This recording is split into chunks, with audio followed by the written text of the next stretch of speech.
ครบตู้ไอ้บาทนี่อุปกรณ์เพื่อแล้วพวกบานบานพับก่อนลงก่อนล็อกเพิ่นจัดแจงไว้ให้แล้วอันแผ่นสังกะสีได้ใช่พ่อป่ะแผ่นรูชิงนี่จะชิมุ่งเว้ยใช่ไอ้ใส่แผ่นหนึ่งเลยบ่แล้วต้องใช้ไว้ใช้กันได้ตรง3 เมตรเอาต้องการจักแผ่นนี่แผ่นหนึ่งแผ่นเดียวชิมุ่งทุกเลยมันกระเทินที่แสกมันเดียวน่ะโอ้เปลี่ยนแผ่นหนึ่งตะกี้ว่าชิมุ่งตัวนี้จะยิงตัวลงมาเลยวันนี้มันกระเทินแล้วก็ต่อใช่ปะเปลี่ยนแผ่นบัดนี้เปลี่ยนแผ่นมุ่งชุดเลยมุ่งยาวเลยบัดนี้ต้องการอยู่แผ่นหนึ่ง4 เมตรยาว4 เมตรเนาะโอเค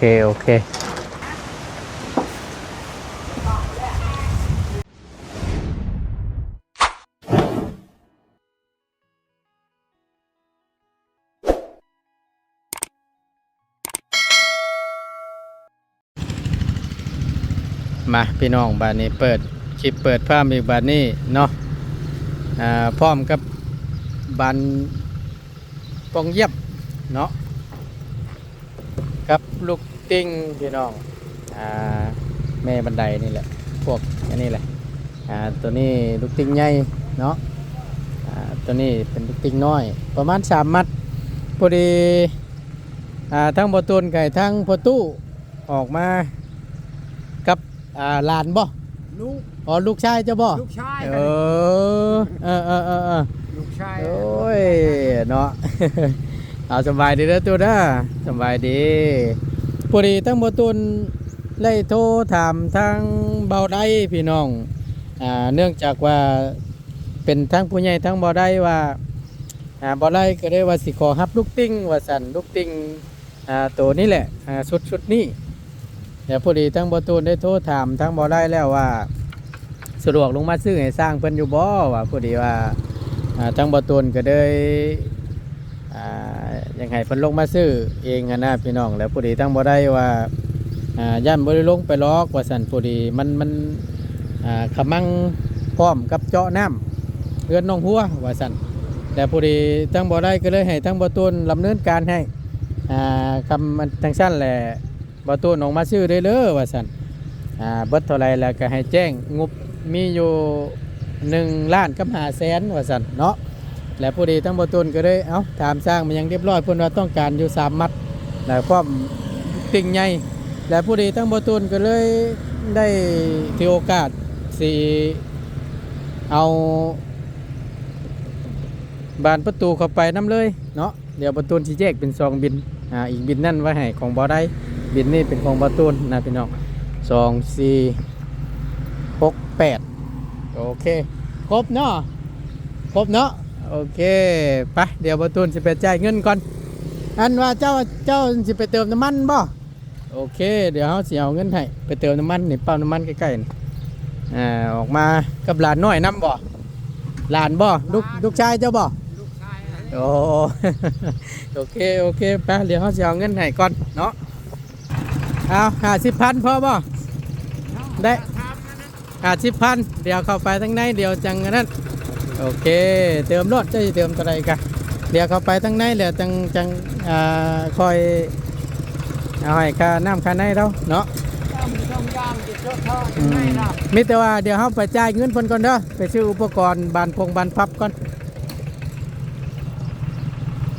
พี่น้องเดี๋ยวประตูนสิเข้าไปจ่ายเงินจ่ายคำก่อนบาทนี่ประตูนเช็ดเป็นช่องบินเด้อพี่น้องเด้อเนาะแล้วก็แจ้งว่าเบิดเท่าไรของทางเบาไลของประตูนต่างหากโอเคไปพี่น้องเดี๋ยวจ่ายเงินก่อน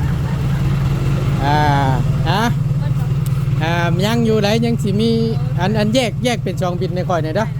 อตัวลูกติ่งอันอีกบินนึงตัวอันว่าบานนี่กับพวกอะไรเพิ่นนี่เดี๋ยวสิแยกอีกเป็นบินนึงโอเคเอามิตรว่าจัดสรรให้เนี่ยรบกวนเนี่ยพอดีใบอันมี8เมื่อกี้นี่แล้วเอาบานพับพวกก่อนเด้อโอเคแล้วก็ตัว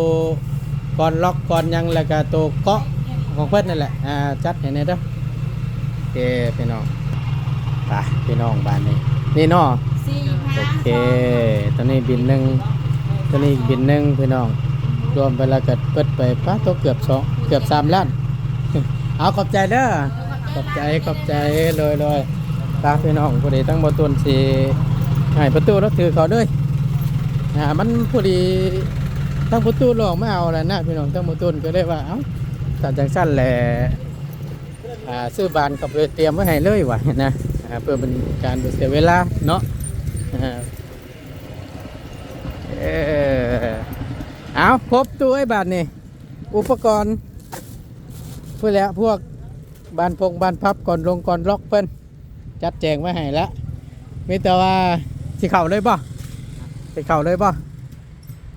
โอเคมีแต่ว่าเข่าไปเดี๋ยวสิเข่าไปหลังเด้อมีแต่ว่าเดินก่อนรถบ่หนาวบ่ห้ำใส่เสื้อน่ะคักแน่เลยเนาะครบแล้วครบแล้วขอบใจไปเดินทางพี่น้องเลย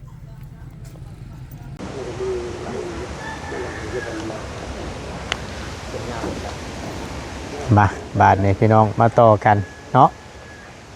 พอดีเข้ามาฮอดในแล้วพอดีทั้งบอตุนก็ได้ลำเลียงสุดโตสุดนี่พี่น้องเนาะบานประตูก็จังว่าโทรหาแล้วหาอีกอยู่ไปตั้งใดดีบาทนี่ว่ามิดอิ่มซิมอยู่ปันปอยเย็นนกตุ่มถึกอยู่แล้วสิถึกอยู่บ้านนี่ฮะนานฮะบอกเขายันบ่ถึกได้เพราะว่ามันกับมาตรฐานมันกับ4 ซ้ำนี้เนาะ50 เซนเนาะ50 คูณเมตรมาตรฐานมันก็ได้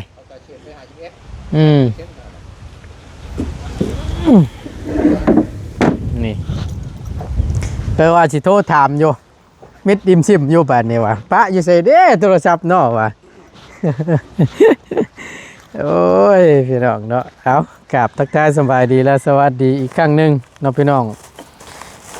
จัดแจงให้เพิ่นก่อนปุรีทางประตูเราก็ได้ออกไปก็เลยเพื่อเป็นการบ่เสียเวลาทางประตูก็ได้ซื้อเข้ามาที่เดียวเลยพี่น้องเนาะเดี๋ยวไล่เบิ่งว่ามันเบิดเท่าไหร่มีบินอยู่พอดีทั้งเบาไล่คือประตูว่าไปรอบแรกกันแหละพี่น้องพอดีทั้งเบาไล่กับบ่สะดวกลงมาว่าสั่นมีแต่ให้ทั้งประตูออกให้ก้อนและเบิดเท่าไหร่แล้วให้ค่อยบอกให้ค่อยแจ้งเพิ่นอีกทีนึงว่าสั่นเนาะเดี๋ยวเบิ่งน้ำกันแล้วพี่น้องเนาะไปเดี๋ยวทางประตูเอาเครื่องดื่มไปให้ตอนทั้งไอ้แล้วก่อน3 คนเหมือนนี่ลมนี่ตั้งแต่เช้าๆเนาะลมนี่เนาะสุดเดลี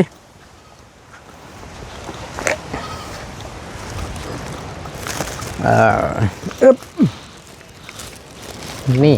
ยื่นค้อนออกมาแล้วบาทนี่สาวคงสาวค่ำเรียบร้อยถ้าว่าบอกข้านสายเพิ่นเมื่อวานนี่ยันแล้วแต่เมื่อวานนี่เนาะสบายดีให้สบายดีเด้อลุงตูนเด้อโดยว่าบ่ลุงเด้อเนาะยังทันได้เฒ่ากันยังทันได้เฒ่ากันได้เดี๋ยวเอาฉันกลัวเห็นว่ากันโดยสบายดีเอ้าเครื่องลืมก่อนชูกำลังก่อนจักหน่อยสปอนเซอร์ต้องเข้าแล้วนี่เนาะบ่ได้ได้นี่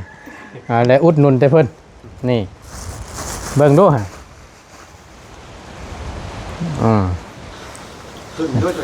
เนาะแต่ไล่ช่องฟ้าได้น่ะมื้อแรกเด้อบ่เลยบ่ถึกแล้วกันบัด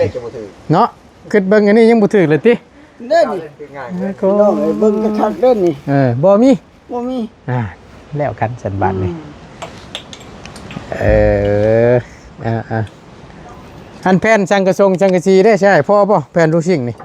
กระชิมุ่งเว้ยใช่คือไอ้สั่งแผ่นหนึ่งเลยบ่แล้วต้องใช้ไว้ใช้กันได้ตรง3 เมตรต้องการจักแผ่นนี่แผ่นหนึ่งแผ่นเดียวชิมุ่งทุกแล้วมันกระเทินคันที่แฉกมันเดียวน่ะเปลี่ยนแผ่นหนึ่งตะกี้ว่าชิมุ่งตัวนี้จะยิงตัวลงมาเลยวันนี้มันกระเทินแล้วก็ต่อใช่ปะเปลี่ยนแผ่นบัดนี่มุ่งชุดเลยมุ่งยาวเลยบัดนี่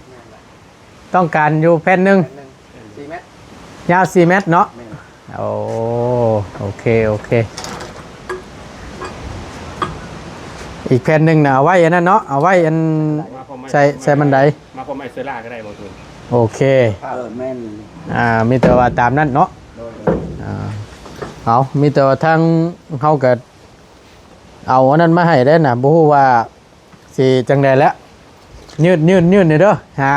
ขึ้นมาไว้ปะไว้อยู่พี่แหละผู้ใดเพิ่นเอาลงมาไว้หั่นบ่ทั้งประตูกับลูกชายเราพี่น้องมื้อเช้านี่ก็ได้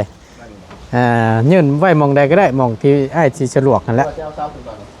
ใส่ต้นใส่หมดละ นิบตัวนี้บ่ ขั้นกระต้นแล้วสมัยตอนนั้น ตัวนั้นบ่ใส่ให้มันแล้วรถติเกกะ เนาะโอเค แม็กสบาย ยังดีแต่ว่ามันมีแสงแดดออกมาเนี่ยเนาะลมกะยามันขอแต่ว่ามีแดดช่องเนาะชั้นแล้วไวได้เนาะหนาวพี่น้องก็เย็นเด้อแท้เมื่อคืนนี่โหลดโอ้ยนอนกำลังรับกำลังพัน เป็นไม่ได้ ฮะ เป็นไม่ได้ เพิ่นอันนั้นเปิดเพลงชูฟังเมื่อคืนนี่ประมาณ11 โมงครึ่งหรือว่า5 ทุ่มกลางคืนน่ะ5 ทุ่มครึ่ง11 โมงกลางคืนน่ะใส่ว่าซั่นสนั่นจะเตือนบ่ทีบแถวน่ะนอนบ่เป็นชุกเลยไปจากนอนบ้านนี่เฮาก็ได้ เปิดเพลงให้ฟังช่วงเลิกบ่ไหวติ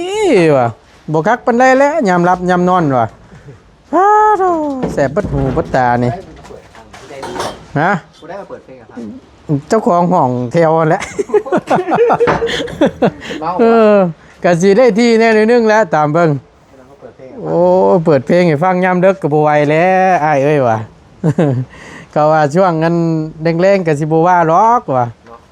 เวลามันดึกหรือยามพักยามผ่อนเนาะ ยันรับยันนอนมาเปิด โอ้ยม่วนอยู่ กูไปยังนอนน้ำมวนอยู่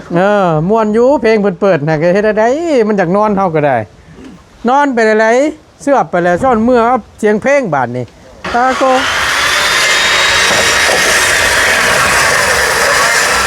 นอนจนบ่รับตัวตื่นกันเลยคักแน่ดิมาพี่ได้ไหมมาพี่ได้ไหมอึ๊บโอเคปาดต่อน้อยเดียวมันก็นักแค่อุปกรณ์เพิ่นไว้มุมได้มุมนี้บ่โอเคใช่เอาถือว่าจัดเจ๋งเอาไว้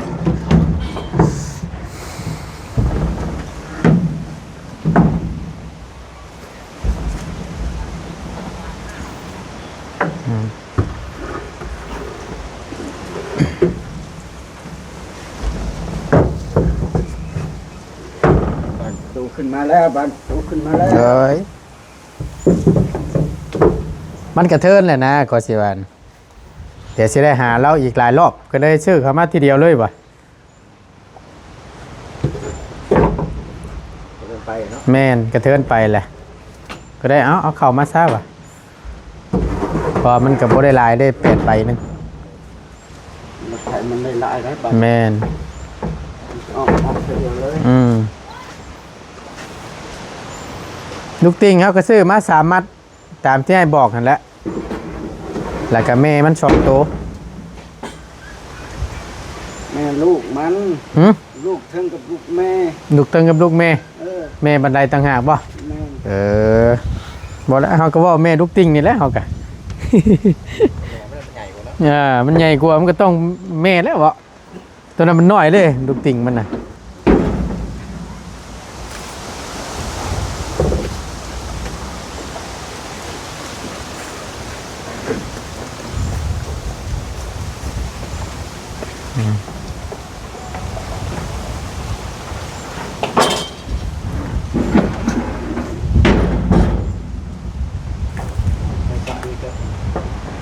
ได้ใช้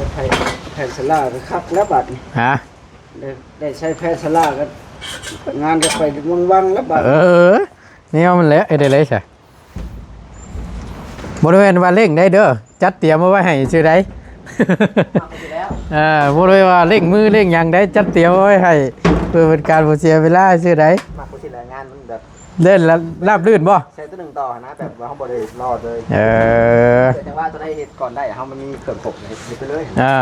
มักบ่เนี่ยนี่ มากกว่าที่แหละ โอเคสั่นใกล้อยู่กับบ่เนี่ยนะ คนโอ๊ยฆ่ากันเด้อว่าจะช่องมือฆ่าได้คน แม่ เดีย น ว คือว่าแล้วมันก็นั่นเสียเวลาทางอ้ายน้ำเน้นเนาะว่าสั่นให้ถ่านู่นนี่นั่นนะนี่แหละแต่บ่ตูนพอชวนไหลจับทันชวนไหลแม่นเอาตัวนั้นล่ะมาไว้ให้ก่อนเอาขึ้นมาขึ้น อันนะ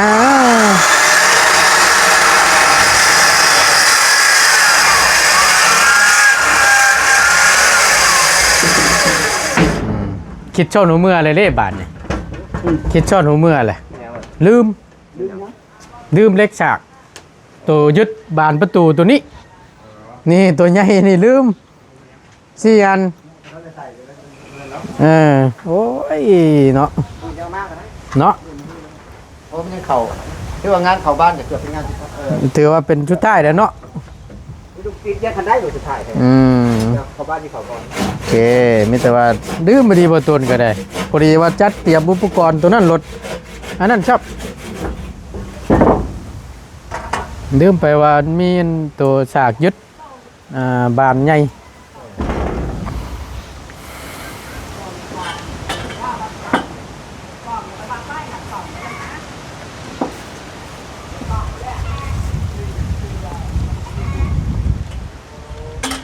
ใส่นี่จะบ่เปื่อยเนาะ ฮะ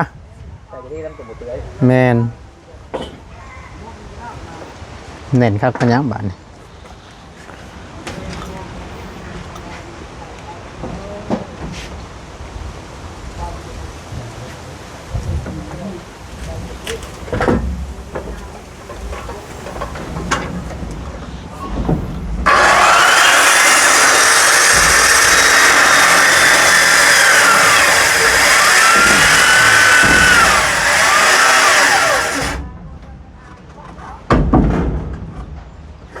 น้ำเต้า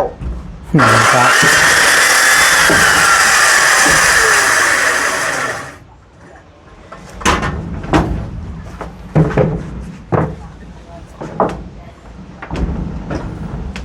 บ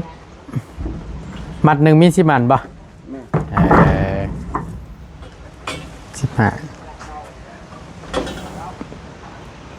ถ้าอันบ่พอขาดรับมันช่องงานกันจะคอยไปหาเบิ่งเฮือนน้องกึคำมันขาดบ่หลายหาขอน้ำน้องเพิ่นนั่นแหละขาดรับมันช่องงานเพราะว่ามันอยู่พุ่นกับเดือลายอยู่เลยเห็นลายอันอยู่ก็สิว่านะ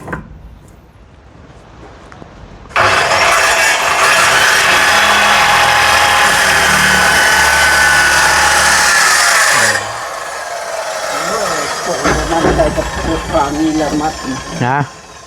เวลา มันเป็นอะไร เวลายกขึ้นรถ มันขาดไว้ ขาด มันหากับเหลี่ยมกับอย่างมันติเนาะอันตรายอยู่ได้เห็นว่าแก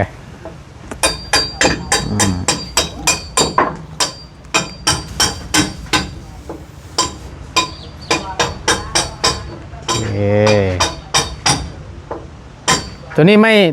ตัวนี้ไม่แนบข้างเนาะโอ้รอบเดียวเลยอ๋อยังท่าอยู่ป่ะรอบเดียวกันยังกินขาดแล้วเนาะ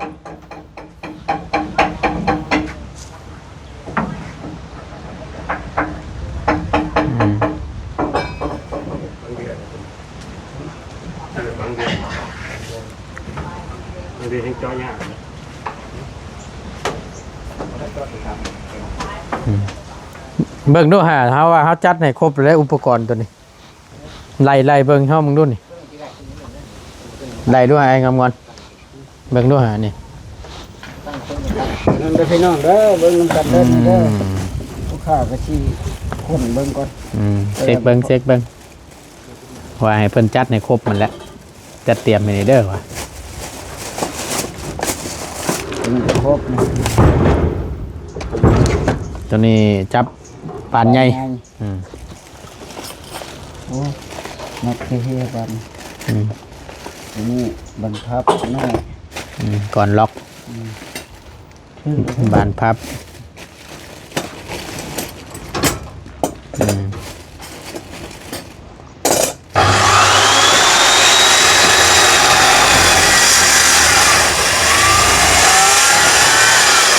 ของไทยเลยเด้อพี่น้องเลยนี่นะแข็งแห้งแล้วปะอย่างดีเลยนี่นะ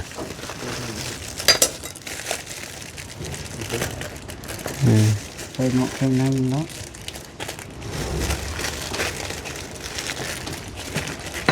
8 อันห่วงจับก่อน ตัวนี้ไว้ก่อนใหญ่ แมนก่อนตัวใหญ่ตัวนี้ ตัวนี้อันนั้นก็8คือกันบ่ได้เบิ่งดูเช็คเบิ่งน็อต ของนัดตัวนี้บันทับมันดีนี่ตี แม่นย้อนละบรรจุตัวใดนั่นน่ะ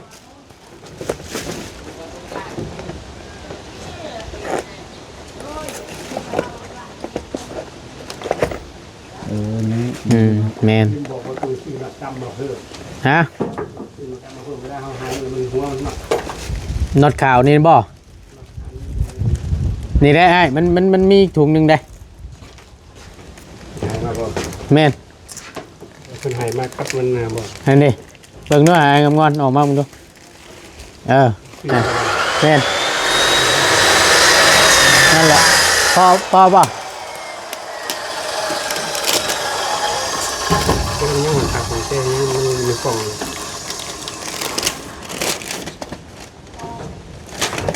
เช็คสินค้า ขา ถ้าตั้งประเทศ เอาครบบัตร ครบอยู่ป่ะ ครบบัตร ต่างประเทศแล้วมาจากไทยพวกนี้น่ะนะง้อยของน้ำเข่าได้น่ะโอเคเหลือแต่ว่าเล็กสากพี่น้องที่ยึดตัวนี้แหละบอตูนดื้อไม่ดีตัวนี้ใส่อยู่1 2 3 4เดี๋ยวบอตูนเชียวมาไม่เนาะ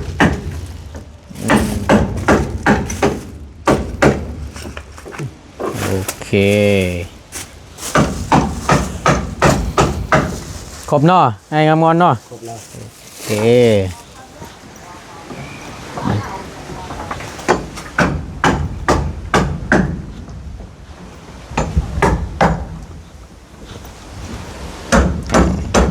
3 เสาปับ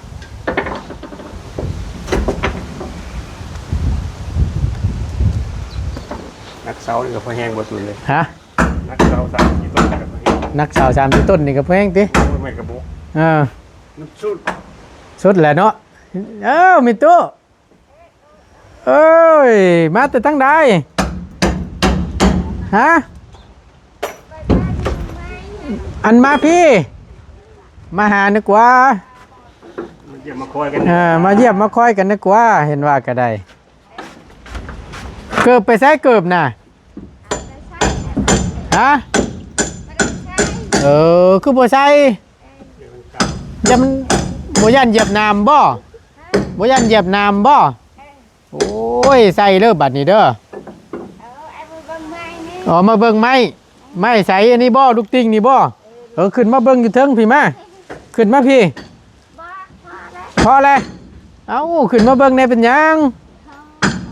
ขึ้นมาเบิ่งจักหน่อยนี่ขึ้นมาเยี่ยมมาคอยมึงดูเฮือนใหม่นี่อ้าวมันเป็นอะไรจังว่าบ่อยากขึ้นขึ้นมาเบิ่งดูไอ้งามงอนบ่ก็นึกว่าไอ้งามงอนนะขึ้นมาจับเจือกว่าน่ะว่าปันโมเมนต์เพื่อนเจ้าของใช่ไหมตุขึ้นมาเทิงพี่บ่เป็นหยังดอกขึ้นมาก่อนฮะนั่นแหละคักบ่นี่งามละบัดนี่เนาะนับเบิ่งดูจักแผ่นนั่นนับเบิ่ง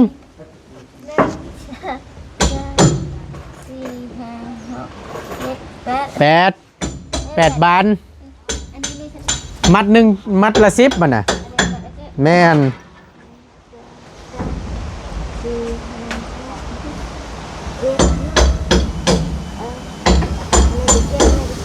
อืมครบเนาะงามเนาะโอเค ขอบใจบอกขอบใจเฮาก็ย่าขอบใจผู้ใหญ่เพิ่นเอาพอดีละพี่น้องทั้งประตูนก็สิได้จัดแจงแหละอันนั้นให้ตั้งมีตู้เพิ่นขอบบุญขอบคุณทางผู้ใหญ่เพิ่นก่อนเนาะลมพัดแตะๆนี่ก็ได้มาบ้านนี้เดี๋ยวเฮาสิให้ตั้งมีตู้ขอบบุญขอบคุณผู้ใหญ่เพิ่นเด้อถ้าเฮาจังหน่อยเด้อโอเคมาพี่น้องประตูนชี้แจงรายละเอียดเปิดค่าใช้จ่ายในมื้อนี้เนาะกินข้าวแล้วบ่มื้อนี้ได้ยังกิน กินกับอะไร ฮะ กินกับชมจะเทมา กินกับส้มเฮาซื้อมาฝากกันบ่เฮ็ดได้กิน ว่าเลยต้ม ต้มเอาโอ้บ่ต้มก็ได้หรอกตู้เอ้ยเบิ่งขออนุญาตนิดไม้ก่อนโอเค ไอ้ต้มนะ เอาอันนี้บอตูนแยกเป็น2บินพี่น้องเนาะคือบอตูนเว้าหั่นแหละตัวเป็นลูกติ้งนี่เป็นของทางผู้ใหญ่ทางบ่อไร่พี่น้องไอ้ผู้ที่ทางบ่อไร่บ่สะดวกมาซื้อก็เลยให้บอตูนจัดการให้ทางบอตูนก็ได้ซื้อไปเบิดอยู่950,000ในส่วนตัวนี้ลูกติ้งนี้อันนี้เป็นบินส่วนของบ่อไร่นี่บอตูนเอาเงินออกให้ก่อนตัวนี้จะเป็นของบอตูนเองซื้อพวกบานแล้วก็พวกอะไรเพิ่นพวกคอนล็อกบานพับนู่นนี่นั่นครบเบิดเลยพี่น้องเนาะกับเบิดไปอยู่2ล้านกับ45,000ตัวนี้2ล้าน45,000 2บินพี่น้องเนาะสองคนผู้ใหญ่2คนเด้ออันนี้สิเป็นผู้ใหญ่ทางบ่อได้อันนี้สิเป็นผู้ใหญ่ทางบ่อตูนที่เพิ่นซื้อเครื่องมาให้นี่แหละผู้เพิ่นร่วมสมทบทำบุญเฮ็ดเทือนสร้างเฮือนสร้างชานเจ้าเด้อโอเคเอากะมีแต่ว่าอยากให้ทั้งมีตู้เด้อตัวเด้อนบมือขอบบุญขอบคุณผู้ใหญ่เพิ่นเด้อพอพรกับเมติกเด้อแล้วก็ทางผู้ใหญ่ทางเบาได้เด้อ3 คนโดยถูกให้มีบุญมีคนให้บุญน้อยบุญใหญ่ให้กึ่งกันให้ใหญ่เป็นฐานเราเป็นคนเราหลายฐานเราเลือกให้มีนอนหลับได้เงินหลายนะว่าได้เงินนอนหลายได้เงินแสนนะว่าสาธุพอถามเลยถามโอ้ยบุญน้อยบุญใหญ่เคยชานอยู่ดีมีแห่ให้ช่องบ้านชานเมืองให้ฮัดในเฮือนก็ได้ชานถูกการเขาโคเฮือนชานให้สุดท้ายเขาการให้จบที่ให้เธอแค่เธอการมาให้มาให้ดำให้ปล่อยเธอแค่มาเธอแค่ก็ได้ให้เธอแค่ปล่อยโด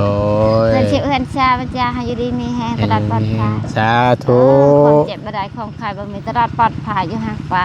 สาธุสาธุเด้อเนาะโดยบ้านอาเนี่ยทันใดก็แบบนี้โดยให้อยู่ดีมีดีใจบ่ดีใจโน่โอเคความมาลาเอาก็มีแต่ว่าตั้ง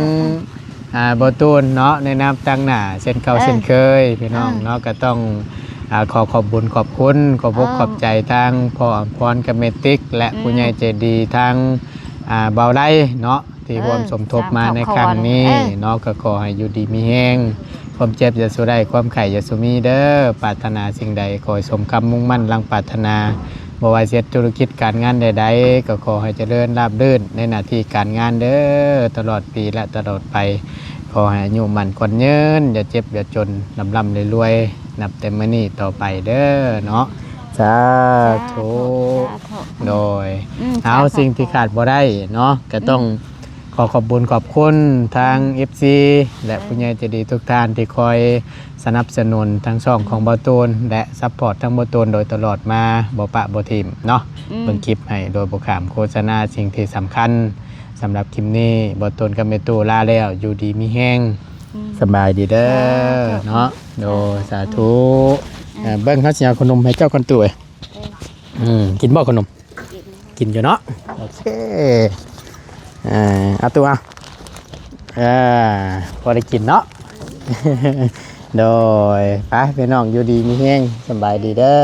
อ